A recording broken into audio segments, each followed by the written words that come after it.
Well, good morning and welcome to another week of Active Teaching Labs. We're glad you're able to make it here. And for those of you who are joining us online as well, welcome to you too. Just a couple announcements as before we get going. There is a weekly handout in front of you, and we'll be doing some stuff after Sue's finished talking. Hopefully we'll be able to get to the activity. Sometimes I know we kind of go along on the discussion, and I just want to be keeping those open so we can keep asking questions and talking as well. So just to be mindful of that. If you do need to log in, especially if you're online, this is the login URL for you right there. If you're online, you can always pause it and make sure you get that there. Otherwise, it should be on your handout, though you can always talk to me or Kathy and we'll be able to help you out. Another announcement, the Teaching and Learning Symposium is coming up January 9th, 2020, so during winter break. If you want to learn more about that, it's at uwm.edu/learning-symposium. This year's topic will be on achieving equity. If you want to send in a paper, that was, I think, been extended to November 1st. So you have a little bit longer to get that in. So till November 1st to turn in a proposal. Please turn that in. And does it have to be on the theme? No, any topic of teaching and learning. Any topic on teaching and learning. So go to the website and learn more about that. Otherwise, registration is due by December 15th. If you have any questions or you need some help, you'd like to make a comment, Kathy Pankowski is sitting up front able to help you out. If you're online, she's able to help you out as well. She'll be on the YouTube chat monitoring things there. So if you have a question or a comment you'd like to make, feel free to contact Kathy. Also, if you'd like to email her, that email address and the phone number are on there. So again, if you're online, you can always pause this slide and write that down real quick before you catch back up with us.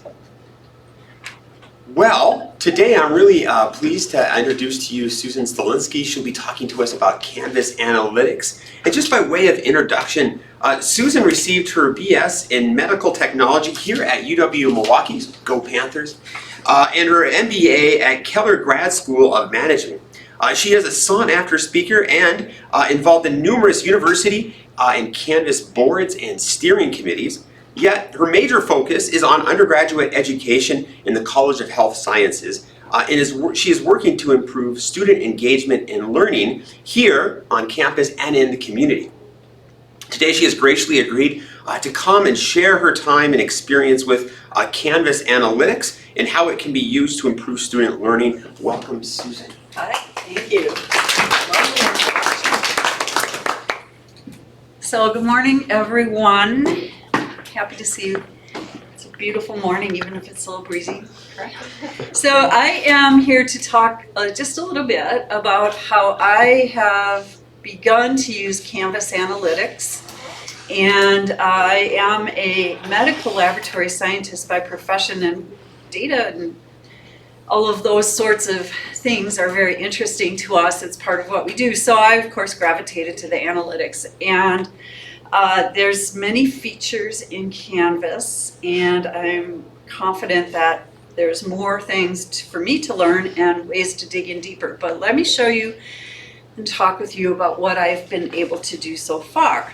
So I use course analytics. There is an administrative analytic function. So if you have program oversight, you may be interested in learning more about how to get that access and work with program analytics, but this is course related. So I use Canvas Analytics for evaluating course activities, assignments, if students should repeat a submission, even though I maybe didn't plan for that, communication and course pacing, and then individual student monitoring. So kind of a little bit of planning and proactive work and a little bit of reactive understanding why a student may be having some difficulties, and I'll show you a little bit about what that looks like. So here's a Canvas, a course homepage, and there are two places to connect with analytics. And I've shown these two here, and you're going to show people how to modify their Absolutely. Yeah. navigation for the analytics beta. Lane will give us a little bit more background on how to access analytics and some upcoming things. So there are two functions. Right now I'm showing you something that is found in the analytics beta. So this is an example of weekly online activity. And I have two courses here. One is face-to-face and one is online. They're the same course and the same content. And I am interested to see how students access the course, how many page views and so on. And this looks kind of similar, except for the fact that the scale here is somewhat different. So this point here is about 40. And over here is closer to 50 and even up to 60. So I'm thinking to myself, now why is that? You'd think that the online students would be in the Canvas site more frequently than the face-to-face students, but that's not true. So you also kind of see some more up and down patterns, especially in the online course, the one on your right. And I'm coming out of your field, I'm sorry. And the reason for that is that this is a course that paces every other week. So the students have 2 weeks to complete the learning unit. And of course, if I would dig deeper, I'd see there'd be huge amounts of activity probably on the due date. No. I could probably have figured that out anyway, but this makes it more clear to me. And I was talking to Lane about this in preparation for this class, and I said, you know, I kind of intuitively knew these things. I could see that by due dates. I could look at some other items in the gradebook and such, but this shows me pretty clearly that maybe this 2-week pacing isn't so great. It causes the students to procrastinate, and these are early. This is a 200 level class with no prereqs, so maybe it's not as student friendly as I thought.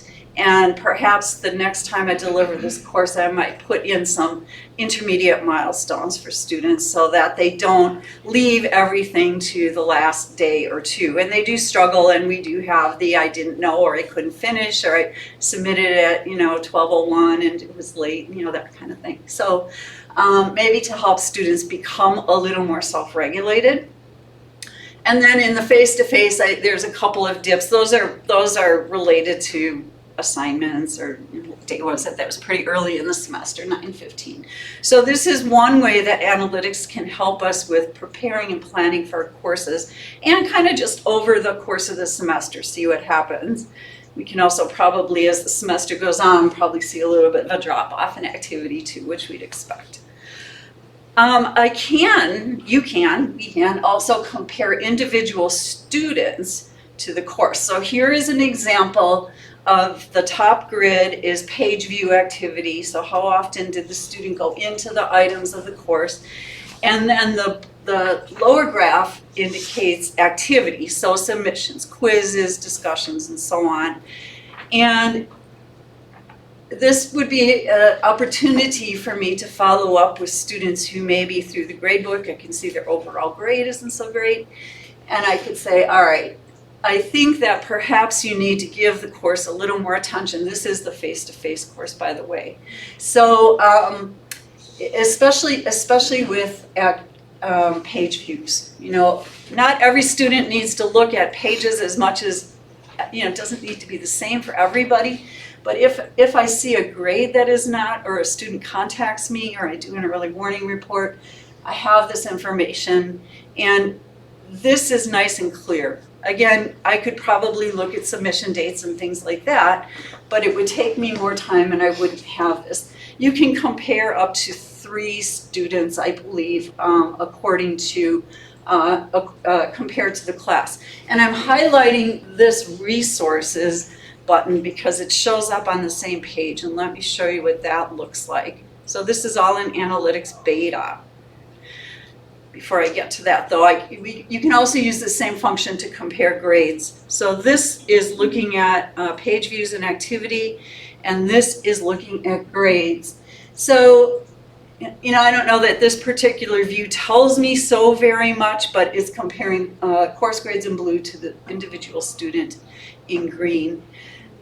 So And I might need to or want to look a little bit deeper if I'm counseling a student about their performance. Yeah. So Susan, the grade is an individual student, the blue, what does the blue represent? The course, The the overall, overall, it's the average, overall the course overall. grade, for those items. So this is access to course resources. So remember I showed you back here, you can click on the resources. So now I have a list of the items that I have made available to the students for their learning.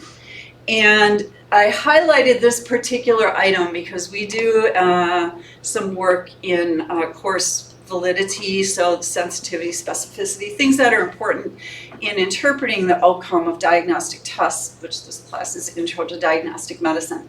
It's a little harder for the student. They don't have a lot of context and basis for it, so they struggle. But I do have a resource that is very clear and very helpful, and I point the students to it and I say, this is what you should reference if you have one. You really need to be reviewing this. It's only a few pages long. It will help you understand. And typically the performance on the assessment for this item isn't great, and I often do give a second or third chance depending on the situation. But I can see here that the access isn't great. 39 students accessed this, and out of 70. So that tells me, so the next time I offer this course, I need to figure out a way to get this resource to the students in a more meaningful way. So, should I hand it out to them? Should I highlight it differently? Did I put too many options for resources? We do that, right? We over plan, we over curate, and then the student doesn't know which the most important thing is. So perhaps, in fact, this is what I will do for the next time. I'll provide this resource, and then I'll say there are many others. There's lots of tutorials on this particular topic. If this is unclear to you, you can find resources in these, venues. So instead of saying, look at this and look at this and look at this, because I think that dilutes the impact of any single resource. And here I'm saying you should look at this one because it's the one that's going to help you the most. So that's access to course resources. Assignment performance, I think, is another very useful tool. So I'm in beta analytics still, and if I click on, and that's what this is highlighting, this is that same test validity assessment. Click on that, I get a card that shows me student performance. And it's not too bad of a bell curve actually, but I would like to see a much higher level. Of course, we're skewed a little bit because some people didn't do the assessment at all. And I can tell, now this is helpful just to know how we're doing. And again, I could look at the average grade in the grade book. There's some other ways for me to look at this, but this really makes it clear to me how that is distributed, how the student performance is distributed for that assignment. And it does tell me who did not submit and tells me I had 2 non-submissions and 1 late, which isn't bad. It's about 80 freshmen, so that's not too bad. But this could also be useful for assessment. So when we are assessing specific outcomes for a course or for a program, and we say we're using this assessment to demonstrate student outcomes, I have this information right there ready for me to use and analyze more if I want to. So this is course analytics. So if you remember on the first screen, I showed you the course analytics button on the, would have been the right-hand side. So this gives me a snapshot of how students are accessing. It's a little bit like the chart that we looked at before. And you might say, why is this face-to-face course? Why is there this big gap? Somebody was in that course early in August, so the analytics, or in August, the analytics accumulated that period of time as well. And again, here it's pretty clear to me in this online course, a lot of up and down on when students are accessing and participating. You can see page views. Page views are just looking, and participation under the dark blue. And then you can also clearly see submissions, missing, late. If you started to see a lot of missing assignments, or late assignments, you might start asking yourself, am I making it clear to the student what the due dates are and what the expectations are? This doesn't look too disturbing to me, but if I looked at some of my other courses, I might see a different pattern. This is interesting to me too. So here I've been talking about how the online students are kind of, you know, waiting till the last day or two to do their activity, but here students have looked ahead. In the face-to-face class, not so much. So they're probably much more likely to wait for me to direct them on what to do next. Just kind of an interesting insight for me. This is also course analytics. So I'm not doing this live because the only way to do analytics is to have student information, and Lane and I talked about making sure we weren't displaying any real life students, and I don't have a nice test environment. So this is a live class, and on where we've graded that out, those would be individual students. Here's what I want to point out. So I can see the grade distribution, and again, this would work if I was counseling a student, if they had approached me about worries about their performance, or if I'm doing early warnings or just kind of getting an overview and maybe saying, let me get in touch with these people. So here's a student who is just not participating and probably is or will drop this class. Again, this is the online class. So we see this a little more typically in online courses where the student just plain old checks out. I don't know what the situation is with that particular student. So they're really not doing much, and you can see that pretty clearly, and you can see that in the grade book. This student is participating, but not doing so great. And this student has over 1,100 page views. That's really a lot compared to the class. And you might go, oh wow, they're really trying. What I think is they need some assistance on how to navigate the course, what's important. They're spending a lot of time looking at things and opening resources and pages, but not with a very good outcome. So this is kind of analogous to the student who says, I'm just spending tons of time reading the book, but I'm not doing very well. And then you say, okay, let's talk about what you're reading and what you're what you're writing down, and it's the same thing. So I have reached out to this student because this student has also reached out to me, and we're talking about how to better use the materials in the course and how to pace their work and such and such. So a couple of different ways to use that course analytics based on the individual student. We can also look at interactions, and this is not through one of the analytics buttons, but through the people button. Now you probably all know there's multiple ways to get to almost everything in Canvas. So there are other ways to do this, but if I click on the people button, I see this, so I can view different things, but what I'm looking at are student interactions and access report data. So here again is a student with a lot of access, but spotty, right? So I would counsel this student that more regular activity and the chance to go back and review instead of trying to do everything in a short period of time will improve their learning. So my question is, why are there so many access points? And here's something that I like. So when you communicate with the students through the conversations, so through the inbox, or if you send them a conversation message, or you leave a comment in an assignment, so not the rubric comments, but you would leave a comment, you get a recording or a documentation of the interaction. So you can see where I have interacted, but nothing from the student. So that too can help me work with students on, it's important to stay in touch and send me an inbox, I'll get back to you and guide you, and those sorts of things. I also think that this could become important for our own performance, so annual summaries and things like that. So perhaps we might possibly get a less than stellar course evaluation for whatever reason. We would have evidence and say, but look how much I communicated with this class and these people. I have other stories about course evals, but it's one possible use for this, and I intend to pay attention to this. I myself also participate in a competency-based program, and I oversee our programs for the college.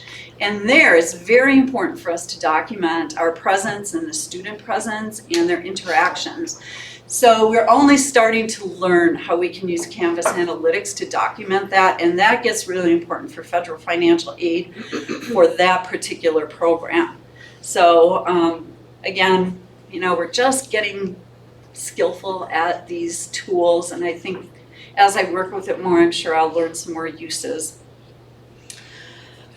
This is also in this people view, so I'm going to look at interactions.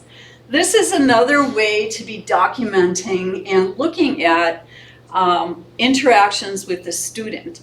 So, you know, it's going to vary, right, based on when you grade, and you're not going to communicate electronically with every student, but you get a picture of the last interaction you had with the student. So here again, this person probably, if they haven't dropped, they should, because they have not done anything. This one also does show inactive students, I believe. So you're going to see some zeros. You go, gosh, Sue, you have all these people who didn't do anything. Those are people who are not, they're not in the course anymore, but it still shows. I have to investigate that a little bit more, but it's important when you're working with these tools to understand what feeds up into them so they can make good decisions. And then in case I was not using one of the other tools in Canvas to guide me on what to grade, or if I have a long list and I'm not sure, this is another tool that can show me what's ungraded. Or perhaps I would be problem solving with another instructor. So I am our Canvas migration lead, and they might say, I don't know, this and that and the other thing about what's going on in their Canvas course. If you had a problem and you had responsibility for overseeing something, you could see, boy, you have a lot of ungraded assignments. Maybe you should take a look at that. That coupled with interactions, so you're not interacting and you have a lot of ungraded assignments, might be an indication that some improvement is needed. We're not really using it for that, so I don't want anyone to get nervous that maybe somebody behind the scenes is watching what you're doing, but it is a tool. It is a tool that we can use to help instructors. And then this is the context card. So this I access through grades. I use this extensively when I was doing early morning reports. It gives you a really great snapshot of student performance. So the way to do this, you just click on the grade and the context card pops up. And I can see, you know, grades that the student got, they're missing one assignment.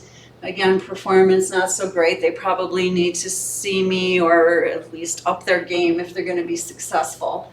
You can go into analytics through this too and see individual assignment performance. Here's a little thing I learned. This doesn't work correctly if you have unpublished grades.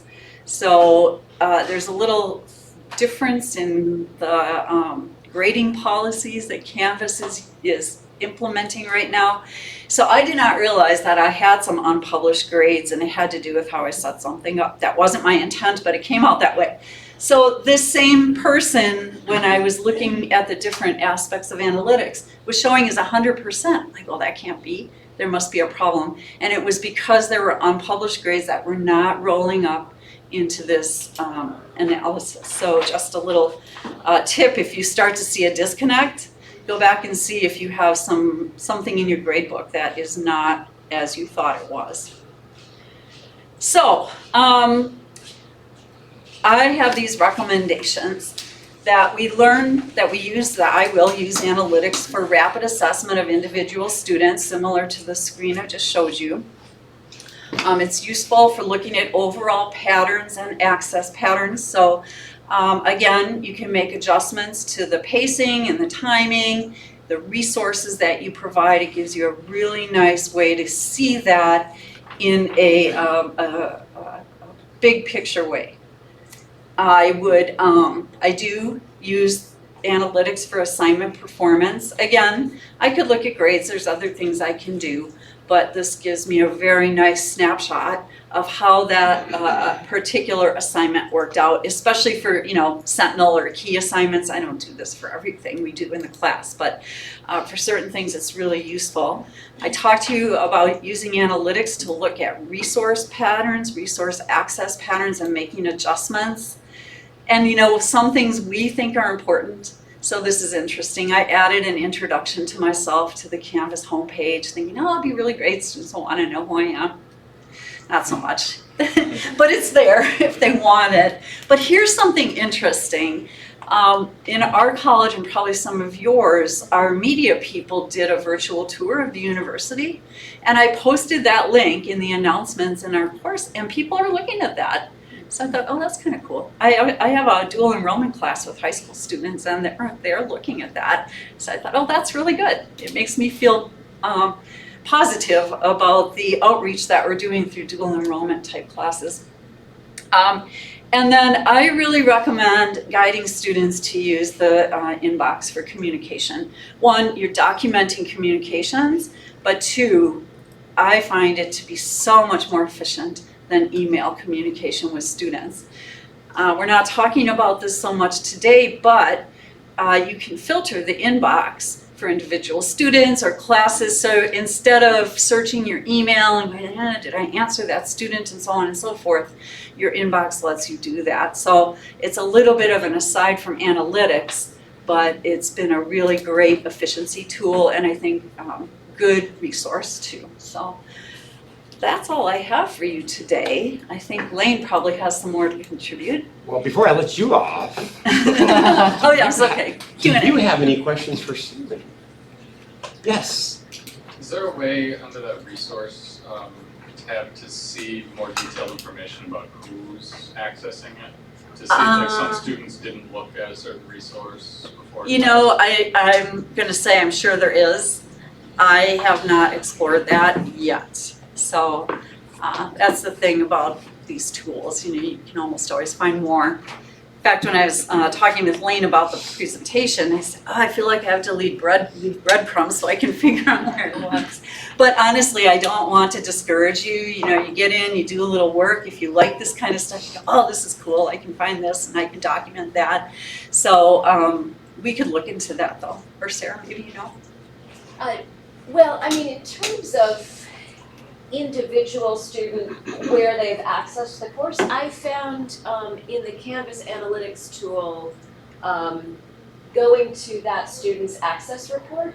Oh, yes, yes, yeah. That's correct. Yeah, Yes. but if the question is, okay, I have this specific resource, like maybe a media file I wanted students to watch, and I'm curious which students clicked on that page or not, I'm not sure of the most efficient way to do that. Because you can see the overall and the view of course, individual. or very individual, granular. Yeah, students. but can you get a kind of a roll up of Yeah. the whole class? That I'm not sure. There's not time analytics, like, How much We'll talk time? about that okay. in a little bit. We have some suggestions that Kathy and I cooked up as well. There's one, and we'll talk about that. Yeah. And we'll see if that doesn't answer your question. If it doesn't, we can. It's always good to explore. Yes, definitely. And- Sarah, did you have a question? Yeah, I was actually raising my hand for a question. Go. I'm just curious, Sue, your overall sense of how analytics beta compares to the analytics that are found natively, I guess, in the Canvas The course analytics. If you're finding analytics beta more helpful or less or roughly equivalent, or are there things that you're like, oh yes, go to analytics beta for this? Yes, so this is my takeaway today. Analytics beta is really good for overall activity in the course and then comparing an individual student to the course. The course analytics I use pretty much exclusively for assessing an individual student. Thanks, that's really good. How do you turn on that and data analytics. Yeah, Lane will, Lane. Bill? I'm setting you up. I gotta do something up there. Yeah, right. This is covering everything, so I gotta. I know, I was gonna do all this stuff and Lane said, no. No. I gotta And I'm earn happy it to, first. I'm happy for him to I do gotta it. earn my bagel. Anything else? I had some questions. Oh, Just a quick, at the end of your course, do you see any overall difference between the face-to-face version and the online version? Yes, well, let me just tell you that this year I will use the analytics for that assessment. I attempted to go back to these same courses last year, but the problem is I don't know how to filter the time frame. So I had from the time the course started till when it was closed by the Canvas term dates, so it wasn't useful to me. And again, you know, these are things that we probably have previously done in an overall picture. We've looked at, you know, and you could look at the distribution of final grades and those kinds of things.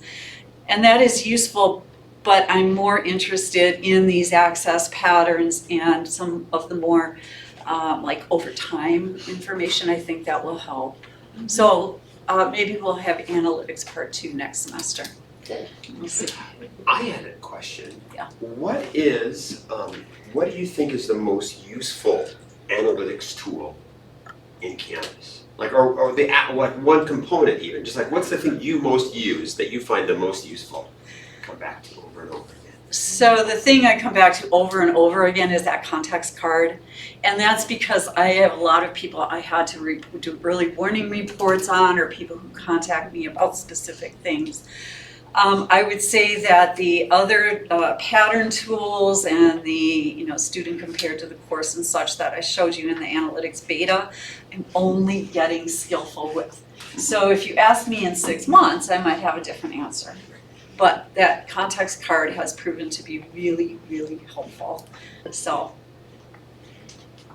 One more question. Yeah. What information is the most surprising? You looked at the analytics and you're like, oh, yeah. I was really surprised to see this as a result Yeah. of that information. I would say that the access to resources surprised me and is going to be useful to me and will help me also in how I set up the course in terms of I want to make sure that I can document that these students access this course, and I could even segueing just a little bit, make it a requirement in the module so that the student must view it in order to complete that module. So, you know, there's a lot of tools that we have available to us in Canvas, and we probably can't possibly use them all, but we could be more mindful of the ones we do use, so. Thank you.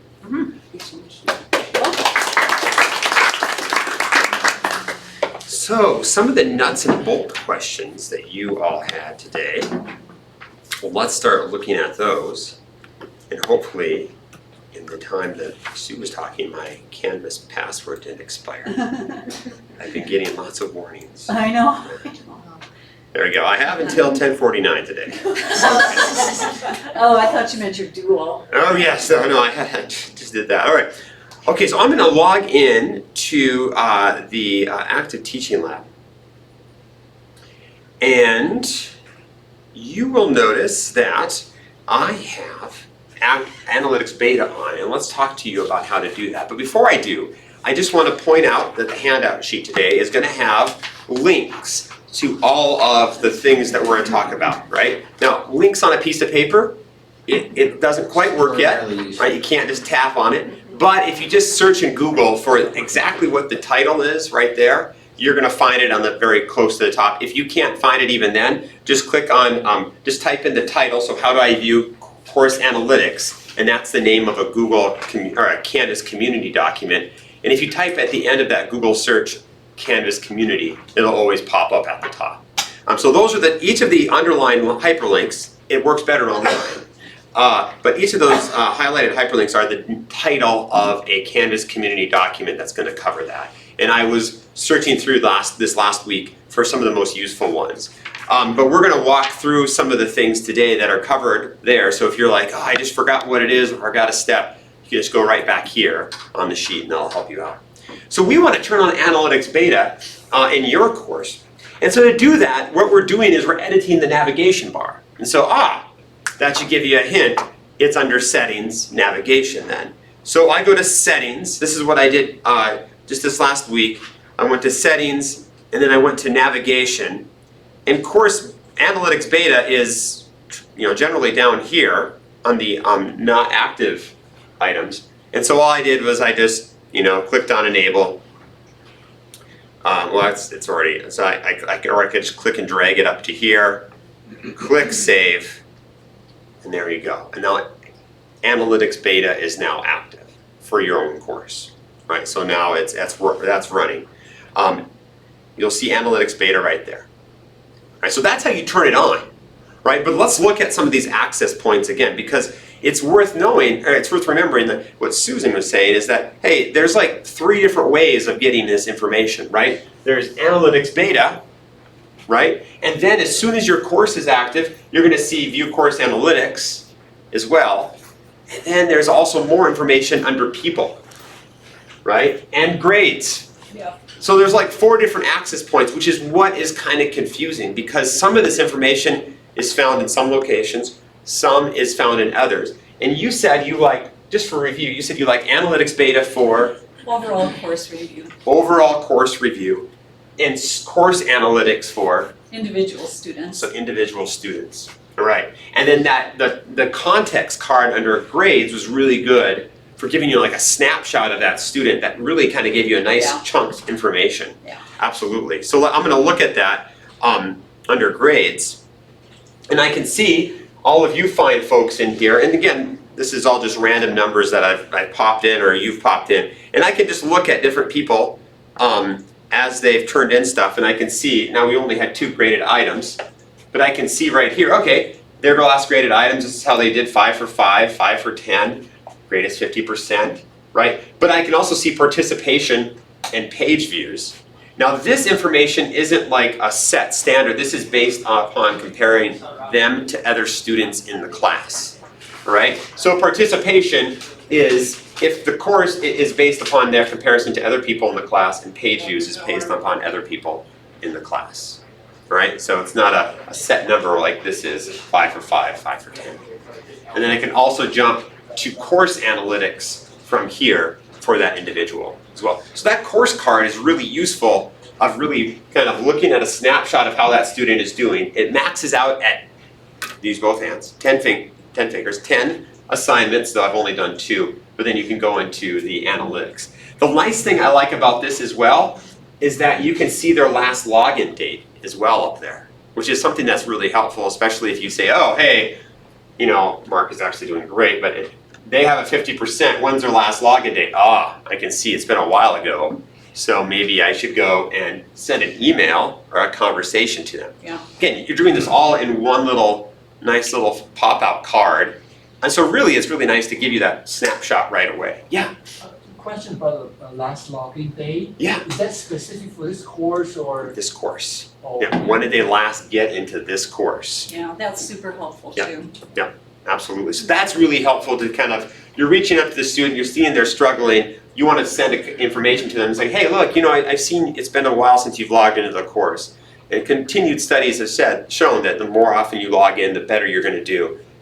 I'd like to help you out. Yes. I was just going to add, I would say I was not an instructor who frequently contacted students about their, logins and their access, even missing assignments. And I've started doing that more this term, and part of that is because of this Ready Access, and it really works.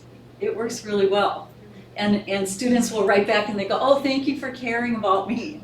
Yeah. So I teach really large enrollment classes, but I, this semester, would go through and sort the early assignments by score.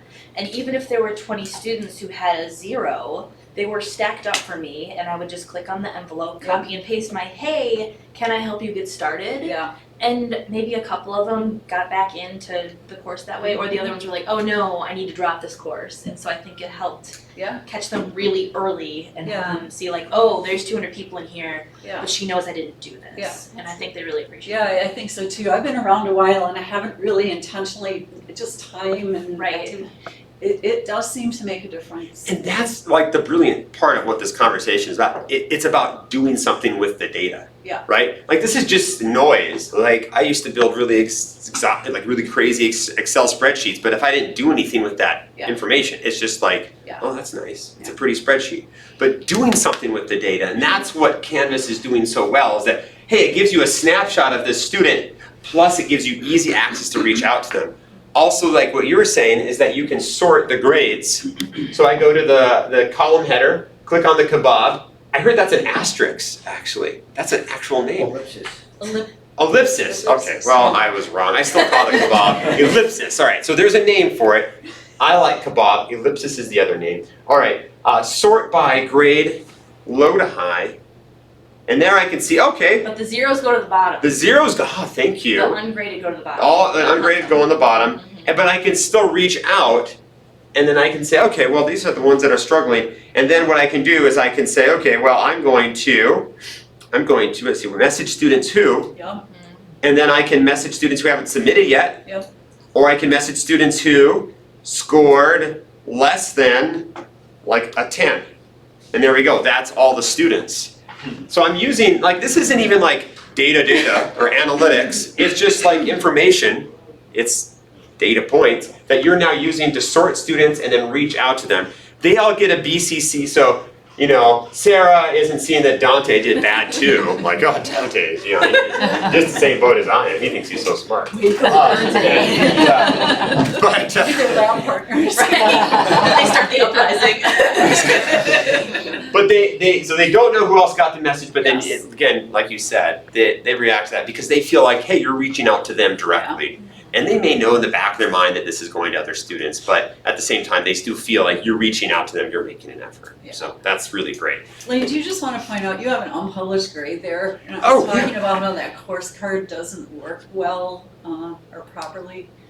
Oh yeah, this So one. not that Yeah. one, no, the other one. Go back to where you have the red Oh, dot. so this means it's not the grade isn't released. Right, Yes. but yeah. it does not, as best I understand, roll up into the Oh, context card. yes, because they don't want, Canvas doesn't want students to be able to back calculate based upon another access point to that information, so that is really good too. So that's where I said I was looking at this card and it showed 100%. I'm like, well, that can't be right. There's a problem with the analytics. But it was the grade. Because the grade hasn't been released, so that's gonna look skewed. Thank you. Yeah. Yes. When you send out a group email, like score less than 10. Yeah. Are those addressed in BCC or student will see? All BCC, so nobody sees what other people see. Yep, it's just, they just see that they got an email from you. And also, I think Susan brought up a really good point, is communicating through Canvas lets you see on a chart when you've communicated with that student, right? Yes. And so you can see communication, and I can see, oh, you know, Mark has got a 50% in this course. I haven't emailed Mark. Maybe I should send out some emails, or maybe I'll see that I've communicated because it'd be a blue little communication bubble, and then I can see, oh, he hasn't communicated back to me, or he's communicated a couple times, but he stopped in September. It's now November. He hasn't come back. What's going on? I need to reach out. Right. You know, Mhm. I should have done maybe Yep. a while ago. Yeah. Or this, So go ahead. I was just gonna say, I'm sure we've all had the experience. I didn't hear from you, I didn't know, I didn't see him. Well, you know, there's other ways to do that, but it's convenient. And now you don't have to go to your inbox in your on your email account and try to search for whenever you've talked to Mark. You can see a pattern right here laid out before you, and versus having to, you know, to try, oh, was this a message where did I find this? And it puts everything in one location, so you're getting that information so you can better reach out to the student. Did you? So I had two things. One was a comment, one was a question. So that's awesome if they check on and they look at the inbox, but I was enrolled in a class through CETO. I'm a bad student, and I didn't even look at the inbox because I get my emails, like I forward my Canvas emails from students to my regular email. And so I didn't even know that there were messages. So when a student says, I didn't get the message, they might not have gotten the message because they didn't know to look. So you have to tell students to look, and they're still trying to figure out this whole Canvas thing, so you need to be really specific. But my question was, for the analytics beta, I just went into one of my classes that I taught over the summer because I wanted to see the access, and I put the analytics beta, and it doesn't give me any of that historical data. Oh, okay. So it looks like, and maybe you can confirm, it's only once you activate it. And do you have to activate it for every single section in order to get it to collect the data? It'd be a separate class, so yes, unless they've been combined, in which case that's one class, but then they would. Sarah, did you have a question or a comment? I'm wondering if anybody knows communication certainly includes conversations or inbox messages. Assignment comments you mentioned, Sue. I'm wondering about announcements. I don't think it does record, because I do a lot of announcements, Okay. and that's not showing, so. It's student by student. I That's good. think That's really good. if you had one where there was something happening, if you click on the button, I think it tells you more about what it was, I think. Okay, If you click, no, that's really, it's just hovering, it's those are just hovering. page views for communication. Yeah, oh, yeah, I know, yeah, it does, absolutely, you click on it, and it'll tell you, but it'll just tell you if it's like a conversation or a feedback. The one thing I would like to talk on Sarah's other comment about. Okay, I lied. You can't, what happened was it was showing me this month, but it was in the beginning of summer, so you have to move the bar. So you have to move it bar, okay. So I totally lied. Thank you, no, that's good, I would have checked that. I've got caught with that several times, like, where's all the data? All right. Just like, So, the next one I wanted to, Sorry, it might be, oh, yeah, I might have missed something, but no, is there any place that I can check to see if the student checked the comment that I left for the assignment? yes, in SpeedGrader, I can't go into it right now. In Oh. SpeedGrader, you'll see right here, I imagine this is SpeedGrader. Okay. You'll see right here, like the student viewed comments on such and such a date at such and such a time. It will tell you, but you have to look at it and it won't appear until the student showed up. So if you didn't know to look for it, you wouldn't have known it was there. But it'll be there. As soon as they look at it in SpeedGrader, you'll see it and you can go back to SpeedGrader and check. Okay. Good question. All right, I'm gonna click on, I'm sorry to pick on Mark, but I'm gonna click on Mark. it's not here. Exactly. I can do whatever I want. So I clicked on Mark's name, and you can access this through People or in Grades. But I got onto Mark's, page, so I can see a little bit about membership, but I can also then get to this access report like you were talking about. So I can look at a little bit more information about Mark's access. I'm going to click that in a new tab. And I can see then every page, so Nate, maybe your question, this is helping out a little bit. This is every page that Mark has gone to, how many times he's gone to it, so like the home page 18 times, and the last time he viewed it. Okay? So I'm getting a little bit of data on information on what day he's looking at this stuff. So I can see, he went to YouTube Live once, the last day was September 25th. Or he went to this assignment once, it was the day after it was due. That's maybe a problem. The other thing, I'm going to go back to that course card with him, and then I can look at the analytics. And this is the same information you'd find under course analytics from Mark by accessing it this way as well. And then I can look again back at that analytics sheet. Yes? Yeah. For the access report, I wasn't sure if students are taking multiple courses, like I'm teaching 5 weeks per modular. Yeah. I realized that access report isn't showing specific activity in that modular. Okay. They kind of accumulated for the whole semester. Yes, it'll be the whole semester. Okay. And I'll talk to you a little bit. We're gonna try to push through, and then I can talk to you about how to do it for a module. Okay. Yeah. And Nate, did you have a question? It was just more granular if you wanted to see how long they spent on a specific. I can show you that as well, too. All right. Sue showed you some wonderful things on Analytics Beta. There's more information on Analytics Beta here. But the one thing I wanted to show to you in addition is this button right here. So you saw that I could reach out to students based on their grade on a specific assignment in the gradebook.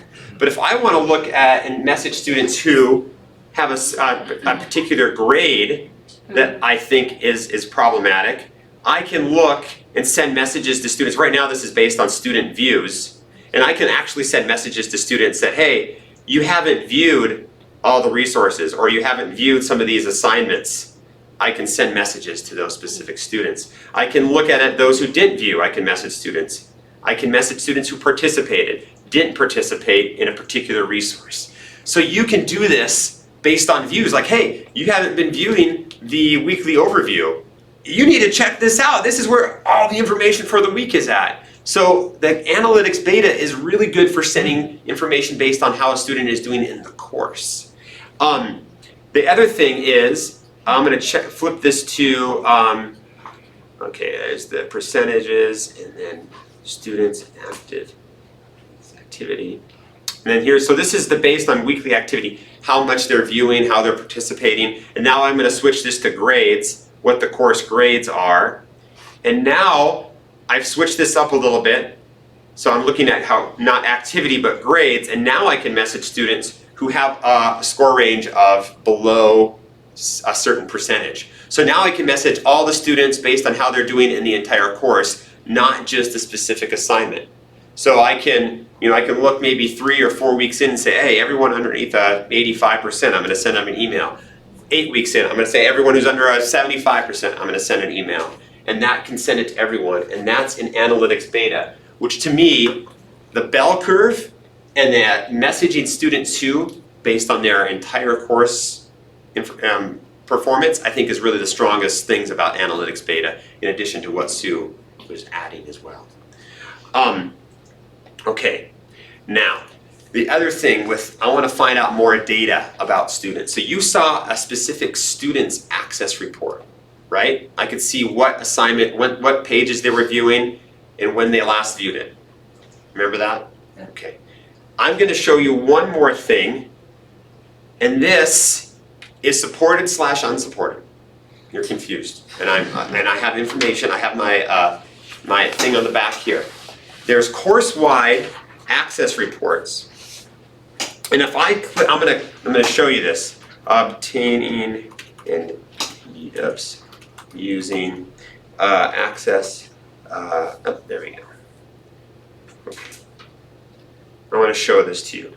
So you can get an access report for everybody in your course, for every page they've been to, first time, last time, how many they participated in. That is supported by Canvas via this documentation sheet. They update this, they're supporting it, because it's actually a tool built by somebody else that plugs into Canvas. Okay? So what it gives you is, I can go to the People tab, I can click on the ellipsis, and click on Access Report Data. It will fetch a report, download it, save it. I'll pop that open. And as it's opening, the only trick with this is that it requires you to install a plugin to your browser, which is why CETL doesn't support it, right? So Canvas is supporting it because they're supporting documentation, but this is what it will come out with, right? We can't support it because it's a third-party application, but Canvas does, so that's why I'm talking to you about it, because it's supported by Canvas or Instructure.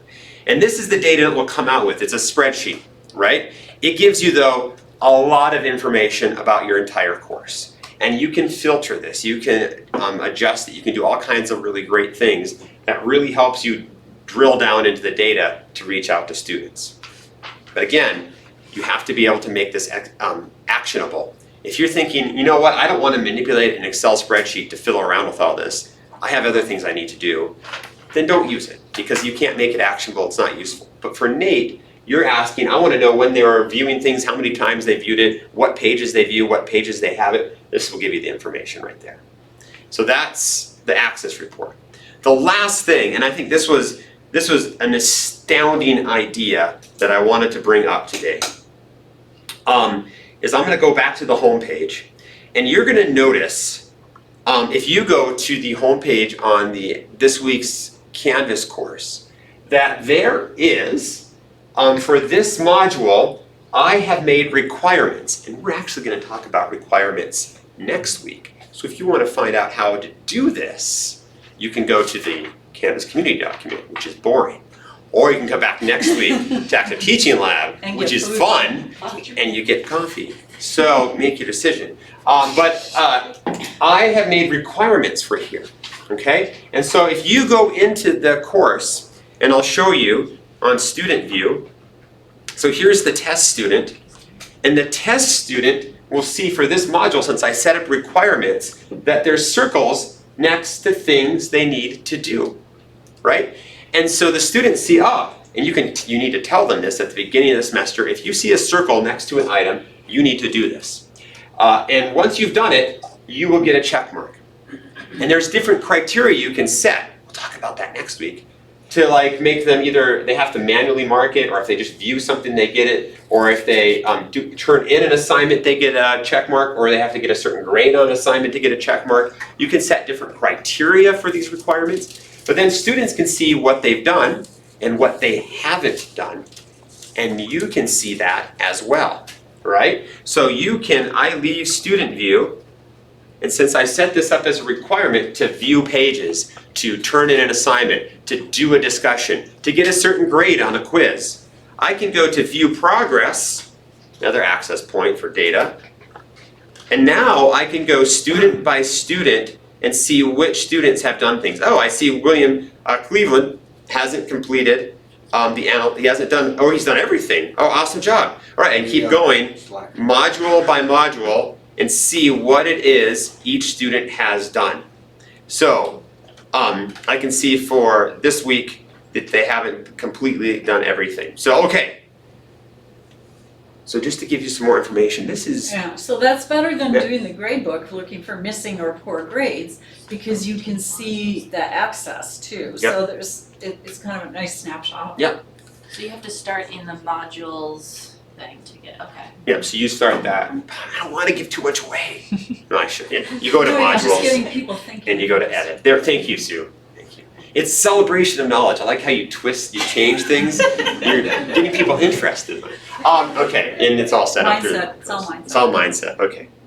All right, yes. Okay, this is tangential to what you were talking about. Am I gonna get you off track? That's fine, I got 3 minutes though. Okay, is there a way to remove inactive students from people? And if we don't remove them, does that change the analytics? So the average scores, all of those things that were. I'm gonna ask David that one. Students skew at data analytics. Because they don't show up in gradebook, but they do show up in. You can pull them out of people, gradebook. And it was showing up in your In the analytics. access So report. this is very good question. That is I a will good ask question. the community or David, one of them. Yeah, So absolutely great question. so that really makes a difference in knowing what's feeding up into that data. So Nate had that question of how do you figure out what students aren't doing? View progress will show you what they haven't done yet. Whereas data analytics generally shows you what they have done. And so that's kind of the nice discrepancy. But again, I'm giving you tons of different access points into analytics. Yeah. Mind blown. Don't let your mind be blown. Focus on the things you think will be most useful for you, the notes you've taken today. Review this, the session from today and think about what is it that's most useful to you and what is it that you're most likely able to use to help your students, and focus on that. Don't focus on all the different myriad of ways you can get it to all the data, because all the data is just data. It's just data, it's information. It's when it becomes actionable that it becomes a way to improve your students' learning, and that's what's really important. So, this takes me to the conclusion of today's presentation. So thank you so much to Susan for your wonderful presentation. And please do fill out your evaluation sheet. We really appreciate those. Ask questions on there. That's how I build out the lab notes. So that I'll send you out lab notes at the end of today. Some more information to answer to Sarah's questions. And come again next week for module design, prerequisites, and requirements. Mark Sullivan is going to be talking with us about that. And bring a buddy, because it's always more fun with more people here at CETL and also at Active Teaching Lab. And I'd also like to thank CETL for providing the bagels and the coffee today. So thank you to CETL. And again, come next week for module design, prerequisites, and requirements. Thank you so much. Thank you for those of you who attended online as well. And we'll see you next week.